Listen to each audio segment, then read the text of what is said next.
Every Caribbean island rises steeply from the Caribbean Sea to a volcanic peak at its centre and descends steeply to the Atlantic Ocean on the other side. How about that? Not many people... Geographer Howard Lyle is about to demonstrate to CPD delegates a way of opening up the Caribbean for Key Stage 1 and 2 pupils. Panama, Venezuela, you don't get many of those in our supermarkets, well, certainly around here.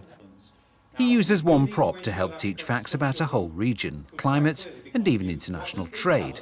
And the prop is available from every supermarket and greengrocers in the country.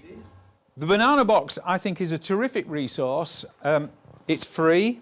If you ask nicely in the supermarket, you can have often as many as you like. And I would like you, if you would, to determine, by looking at the box, where were the bananas grown. I'd then like you to look at your lid and see if you can determine what happened to the bananas before they were in the supermarket. And finally, how the bananas were transported to this country.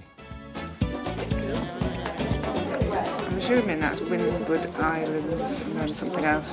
So those are the Windward Islands. What happened to the bananas before they were in the supermarket? It's got to be kept at 50 degrees. Somewhere else. So they've had to have a registered grower as well. So you can track back to where they've come so from. they are tracked. They've actually been treated with something. Hold on to your answers. What I would like us to do, I'd like to go around the room and I'd like you to tell me the origin of your bananas, OK? St Lucia and Belize. Now, Belize is this country here, look. Colombia, Windward, just a general Windward group.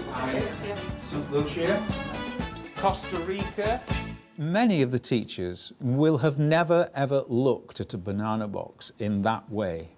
But it's such a simple idea.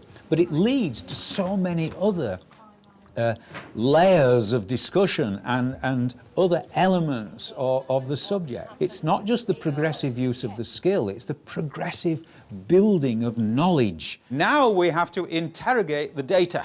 So which part of the Caribbean seems to specialise in banana production? Windward, yes, because it's got 10. Or what is the production of bananas like, do you think, on the Caribbean islands? Small scale, yeah. Labour intensive, yes. Windward. I wonder what that means. Windward. Facing the wind, yes.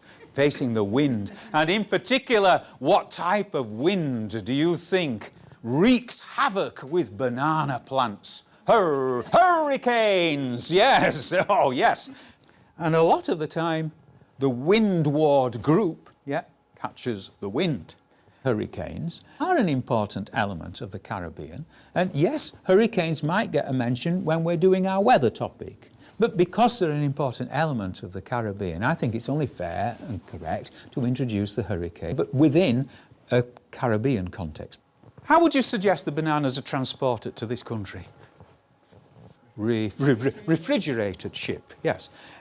Or at least it's chilled, because on the box it says, doesn't it, they have to be kept at 14 degrees Celsius. International trade, I think, is going to play a much more important part within the geographical, historical and social understanding area of learning, because that area of learning provides real-world contexts for the teachers within citizenship, especially, to actually introduce this element of, for example, the food kilometre, you know, why we and how we bring foodstuffs across the world. You see, the world is in a supermarket, and so if you go around with a list of the countries of the world, for example, and look at where the fruit and the vegetables and other produce have come from, we're actually making a connection between our place and other parts of the world, and I think that is absolutely crucial and an important element of the paragraph 3, of the programme of study, which is all about the places. What makes the place, yeah? What's where and why is what's where it is, and how we're connected to everywhere else.